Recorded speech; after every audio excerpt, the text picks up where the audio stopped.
Selamat pagi pemirsa, apa kabar Anda di pagi hari ini? Senang sekali saya Heri Orun kembali menjumpai Anda dalam Berita Papua. Sejumlah informasi pilihan dan teraktual disiapkan tim redaksi kami. Berikut 3 berita utama kami sajikan untuk Anda.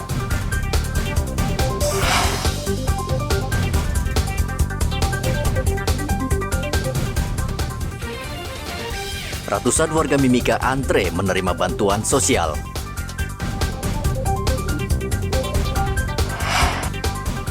Bawang merah di Merauke kosong, pedagang datangkan dari Jayapura. Ratusan mobil dinas Pemprov Papua masih dikuasai mantan ASN, KPK minta segera dikembalikan.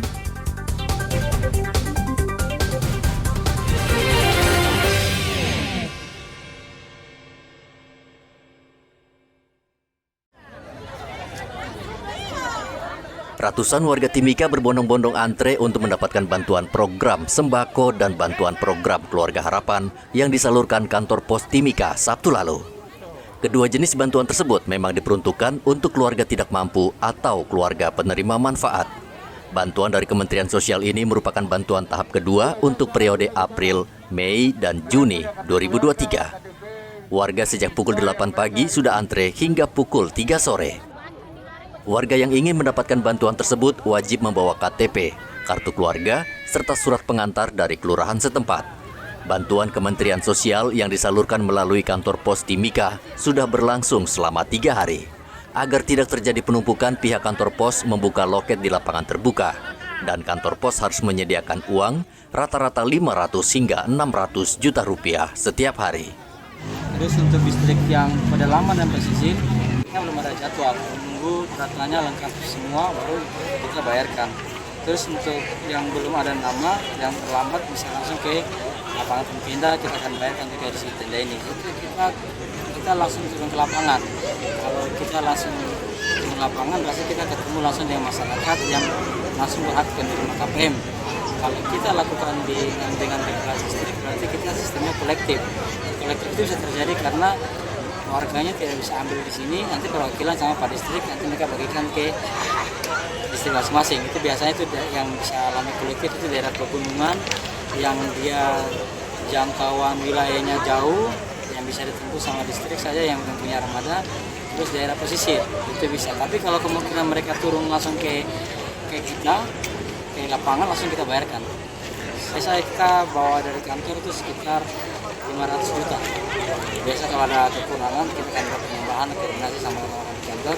Tapi untuk kantor pertama kita bawa 500 juta dulu.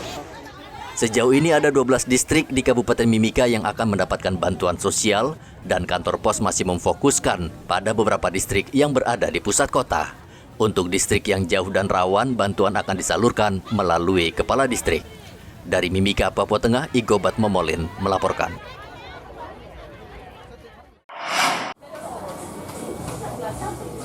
Sudah 3 hari ini pedagang di Pasar Wamanggu Merauke, Provinsi Papua Selatan tidak menjual bawang merah. Pasalnya stok bawang merah di Merauke saat ini kosong. Pedagang terpaksa mendatangkan bawang dari Jayapura untuk memenuhi kebutuhan warga. Warga menyatakan sudah keliling pasar namun sulit mendapatkan bawang merah. Kalaupun ada, harga bawang merah sangat mahal hingga mencapai Rp125.000 per 1 kilogram. Padahal 3 hari lalu bawang merah masih sekitar Rp105.000 untuk 1 kilogram. Untuk bawang merah ini sempat berapa hari kosong, Pak? 2 hari. 2 hari ya. Nah sekarang ini sudah ada. Ini bawangnya dari mana datangkan? Dari Jayapura. Dari Jayapura ya, datangkan pakai pesawat. Pakai pesawat. Kenapa datangkan dari Jayapura, Pak? Karena kosong di sini. Kosong ya. Nah tadinya sebelum dari Jayapura harga berapa? 25. 125 ya. 125 karena datangkan dari Jayapura. Sudah berapa hari tidak jualan bawang ini, Pak? Baru 1 hari, tapi rata-rata orang itu sudah ada yang 3 hari, 4 hari. Gitu ya. Itu kenapa sampai tidak jual bawang? Kosong ya? Kosong karena terlambat bongkar kayaknya. Oh gitu. Tidak hanya bawang merah, harga tomat selama 2 minggu terakhir juga naik sekitar Rp50.000 per 1 kilogram, sementara harga cabai kecil juga sama, masih berkisar di harga Rp160.000 untuk 1 kilogram. Muhammad Ridwan melaporkan dari Merauke, Provinsi Papua Selatan. Lampu lalu lintas di perempatan Jalan Ahmad Yani dan Jalan Raya Mandala sudah cukup lama tidak berfungsi. Padahal lampu lalu lintas tersebut sangat penting karena kedua jalan itu merupakan jalur padat lalu lintas. Dinas Perhubungan Merauke berjanji dalam waktu dekat akan memperbaiki kedua lampu lalu lintas karena warga mengeluh lalu lintas di kedua jalan tersebut menjadi semrawut. Beberapa komponen lampu memang harus diganti karena sudah banyak yang tidak sesuai. Kemarin dari Sorong sudah datang dari balai karena rupanya alat itu harus dikirim ke luar daerah untuk dikerjakan.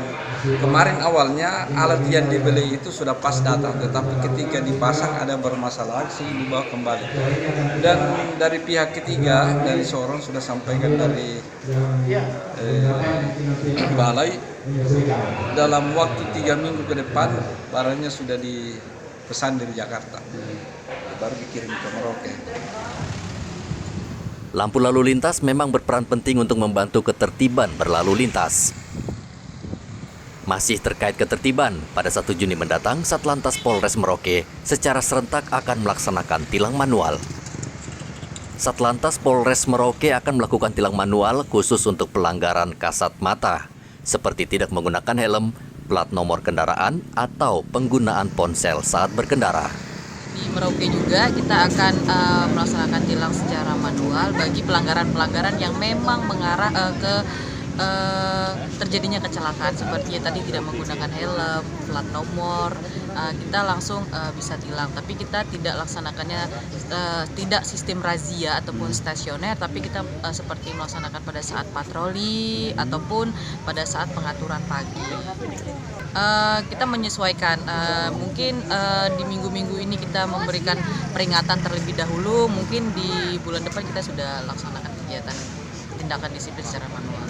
Di Merauke belum ada, dan memang untuk saat ini juga kita masih memberikan peneguran, dan memang kalau seandainya pelanggaran tersebut mengakibatkan fatalitas kecelakaan, kita akan memberikan sanksi tilang secara manual. Tingkat pelanggaran lalu lintas di Merauke saat ini masih terbilang tinggi. Agar berjalan efektif, tilang manual ini akan dilakukan secara bergerak atau patroli. Polisi menghimbau pengendara patuh pada aturan berlalu lintas dan tidak berkendara dalam keadaan mabuk. Muhammad Ridwan melaporkan dari Merauke, Papua Selatan. Pemkab Merauke saat ini tengah berusaha menarik sejumlah kendaraan dinas milik pemerintah daerah yang berada di tangan mantan pejabat yang notabene sudah pensiun. Dari hasil temuan KPK beberapa waktu lalu ada 100 mobil dinas milik Pemkab Merauke yang masih digunakan mantan pejabat yang sudah purna tugas. Dan baru 8 mobil yang bisa ditarik dan saat ini terparkir di halaman kantor Bupati Merauke. Temuan KPK ini menuai beragam tanggapan dari warga Merauke. Menurut mereka, temuan ini menunjukkan Pemkab Merauke lalai mengelola aset pemerintah. Sebaiknya memang unit itu dikembalikan supaya bisa didukung untuk kebutuhan infrastruktur Kabupaten Kota Merauke. Kalau memang masih layak pakai, bisa di take over, dialihkan di pejabat yang selanjutnya. Tapi kalau memang sudah sama sekali kondisinya tidak memungkinkan, bisa dilelang, dibikinkan penjualan yang terbaik. Hasil dari penjualan itu insya Allah bisa dimanfaatkan buat masyarakat. Tujuannya ke masyarakat, hanya untuk masyarakat dan kembali ke masyarakat. Itu saja pesannya. Artinya Anda berharap kepada mantan pejabat untuk kooperatif ya? Kooperatif lah. Kooperatif ya. Nah, itu yang kita harapkan. Sudah selesai menjabat, sudah dapat tugas yang diamanakan selama berapa tahun. Kalau memang sudah tidak menjabat lagi, silakan mengembalikan sesuai dengan apa yang menjadi kewajiban kita sebagai warga negara yang baik dan sesuai dengan aturan yang telah diatur oleh negara ini terkait dengan harta dan kekayaan negara. Dan itu juga sebagai wujud sikap dan komitmen kita terhadap negara ini, dan juga sebagai rasa keadilan kita, rasa kebersamaan kita sebagai warga negara, karena kita lihat di negeri ini masih banyak rakyat yang hidupnya masih di bawah garis kemiskinan. Pemkab Merauke saat ini tengah berusaha melakukan efisiensi penggunaan uang negara, termasuk menarik kembali aset kendaraan milik Pemkab. Tidak hanya itu, Pemkab juga tengah mendata rumah dinas yang ternyata masih ditempati para mantan pejabat dan bahkan sebagian sudah dialihfungsikan menjadi warung makan dan bengkel. Muhammad Ridwan melaporkan dari Merauke, Papua Selatan.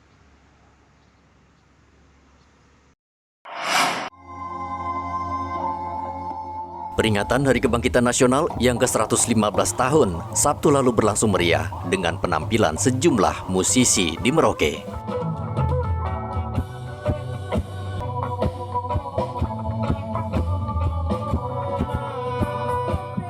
Sembilan regu musik reggae menunjukkan kebolehan mereka memainkan musik khas Jamaika yang kini mendunia. Acara berlangsung di lapangan Pemda Merauke, Provinsi Papua Selatan. Selain musik, dalam acara ini juga ditampilkan tarian adat serta pameran khas kerajinan asli Papua Selatan. Bagaimana Pak punya tanggapan dengan penampilan musik reggae ini? Datang merapat sampai di depan panggung sini. Kalau bisa ya acara berjalan terus. Tentunya panggung yang spektakuler ini dipersembahkan hanya khusus spesial untuk anak-anak Provinsi Papua Selatan. Betul sekali. Dan kalau bisa Hari Kebangkitan Bangsa ini, kalau bisa ya ini untuk berjalan terus. Di Kota Merauke Pak ya? Ya, di Kota Merauke. Peringatan Hari Kebangkitan Nasional tahun ini sengaja dilakukan di lapangan terbuka agar semakin meriah. Pemerintah Provinsi Papua Selatan juga menggelar festival musik reggae. Musik ini menjadi populer dan mendunia setelah diperkenalkan Bob Marley dan Peter Tosh yang menjadi ikon musik ini.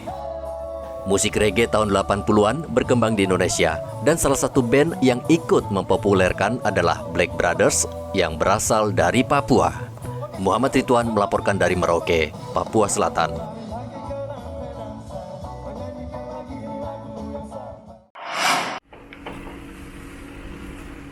Pelabuhan perikanan di Kota Sorong, Papua Barat Daya merupakan salah satu jantung perekonomian. Aktivitas di pelabuhan ini tidak pernah berhenti. Kendaraan keluar masuk membawa hasil tangkapan ikan dari nelayan.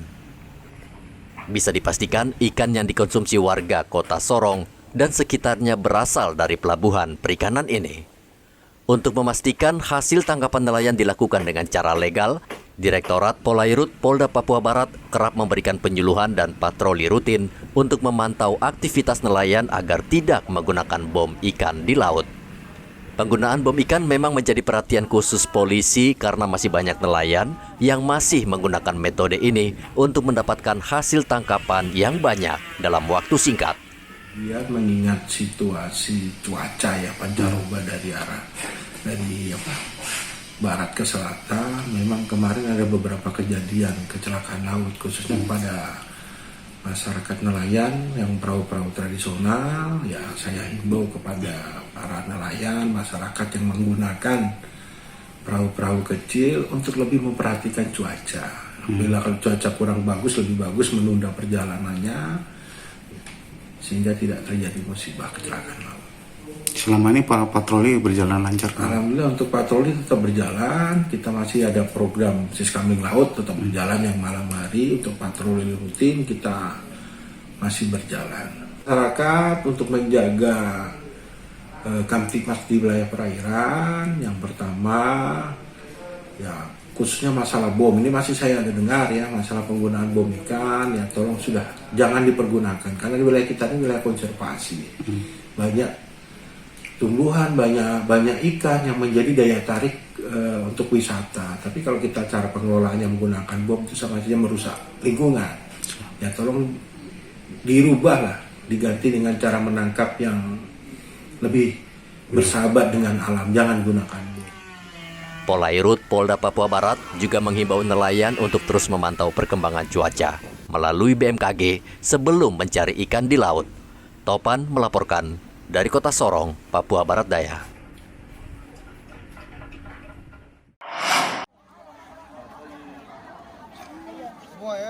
Untuk mensejahterakan masyarakat di Distrik Beoga, Kabupaten Puncak, Provinsi Papua Tengah, Satuan Tugas Pengamanan Daerah Rawan Yonif 303 Sabtu lalu memborong dagangan mama-mama Papua di Pasar Rakyat, Distrik Beoga.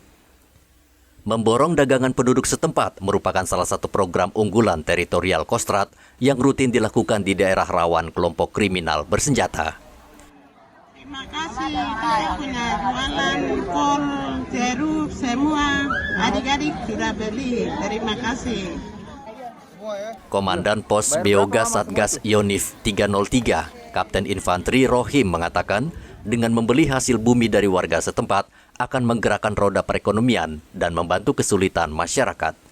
Selain itu, menurut Rohim, pihaknya juga memberikan pelayanan kesehatan bagi warga. Program ini secara rutin kami laksanakan selama seminggu sekali, yaitu membeli hasil bumi dari masyarakat untuk membantu perekonomian masyarakat di sekitar Beoga. Dalam kegiatan ini, kami juga ikut membantu memperhatikan kesehatan masyarakat, terutama ibu-ibu yang sedang berjualan dengan melaksanakan pengecekan kesehatan rutin, juga mengobati apabila ada keluhan dari masyarakat. Distrik Beoga masih membutuhkan uluran tangan pemerintah. Daerah ini masih terbelakang secara ekonomi. Maka dari itu TNI dalam hal ini Kostrad membantu meningkatkan perekonomian daerah ini, antara lain seperti membuka lahan perkebunan dan membangun fasilitas umum berupa MCK. Program ini juga dapat membantu mendekatkan TNI dengan masyarakat setempat. Dari Puncak, Papua Tengah, Hendra melaporkan.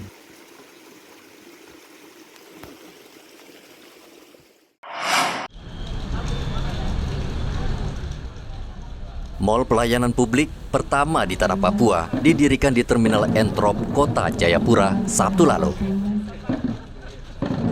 Mall pelayanan publik itu diresmikan oleh Menteri Pendayagunaan Aparatur Negara dan Reformasi Birokrasi, Menpan RB Abdullah Azwar Anas.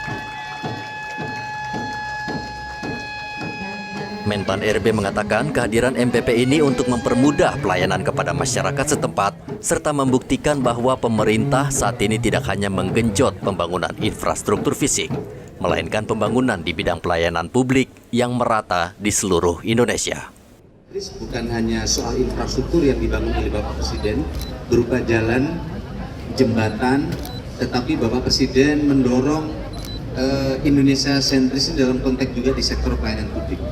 Dan kami ditarget oleh Bapak Presiden untuk mendorong terus pertumbuhan pelayanan publik, mall pelayanan publik di Papua khususnya. Dan kita akan tangani khusus untuk memberikan supervisi, monitoring kalau perlu mingguan dan bulanan terkait dengan mall pelayanan publik yang ada di Papua ini. Dan kita ingin dorong ini disempurnakan termasuk di sektor imigrasi. Saya sudah minta ke teman imigrasi, kalau perlu imigrasi mulai cetak dan mengambil paspor imigrasi dan bisa di kantor ini. Mall pelayanan publik akan dibuka 24 jam melayani masyarakat seperti mengurus KTP, kartu keluarga, dan layanan pajak di loket-loket yang sudah disediakan. Karena gedung ini sudah dibangun, terminal ini sudah megah, bagus, tetapi aktivitasnya kurang. Karena terminal TPA itu dia melayani antar negara dan antar provinsi. Kita di Papua belum sampai ke situ. Karena itu saya coba mencari, kemudian juga melakukan komunikasi dengan Kementerian Perhubungan lewat balai dan kemudian akhirnya disetujui untuk kerjasama. Sehingga menghidupkan dengan adanya mall ini, menghidupkan juga kawasan ini. Terminal juga bisa hidup, kemudian juga ada pasar di sebelah sehingga bisa hidup kembali. Ke depan itu lebih kita akan dorong juga dengan mall digital tadi. Digital itu. Jadi Pak Menteri sudah perintahkan dimulai dulu di beberapa distrik. Distrik yang sudah siap, kita setelah ini sudah jalan, mall ini sudah jalan dengan memperbaiki apa semua, sambil jalan kita juga akan mendorong untuk digital. Ada berapa distrik yang MPP ini merupakan upaya pemerintah untuk mengubah birokrasi pelayanan publik tradisional ke birokrasi yang modern dan profesional. Menpan RB berharap mall pelayanan publik akan mendorong dibentuknya mall pelayanan digital di masa akan datang. Dari Kota Jayapura, Papua, Hendra melaporkan.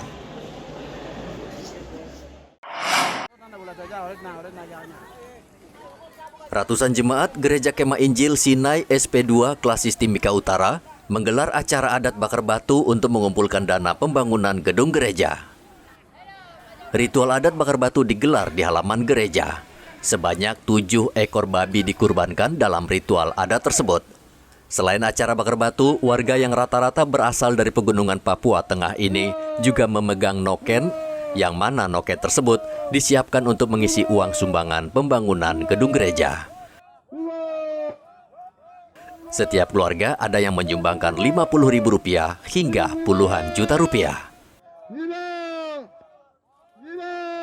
Ketua Panitia Gereja Kemah Injil Klasis Timika Utara Julianus Mayau mengatakan tradisi unik itu digelar sebanyak 4 kali dan dilakukan oleh 7 marga besar yang tergabung dalam 3 kelompok marga. 4 kali marga Numangjang kumpul ini. Dalam hal ini kita masyarakat dan jemaat itu tidak punya pendapatan tetap, kemudian tidak punya orang yang bisa support kami untuk membangun gereja ini. Sehingga ada tahapan-tahapan yang kita lakukan itu, saat itu kita gereja borong untuk orang yang punya uang, sehingga mereka kasih kita uang. Terus ada beberapa bantu-bantu orang, terus kita juga biasa dari rumah ke rumah minum kopi, minum kopi, saat itu kumpul-kumpul uang.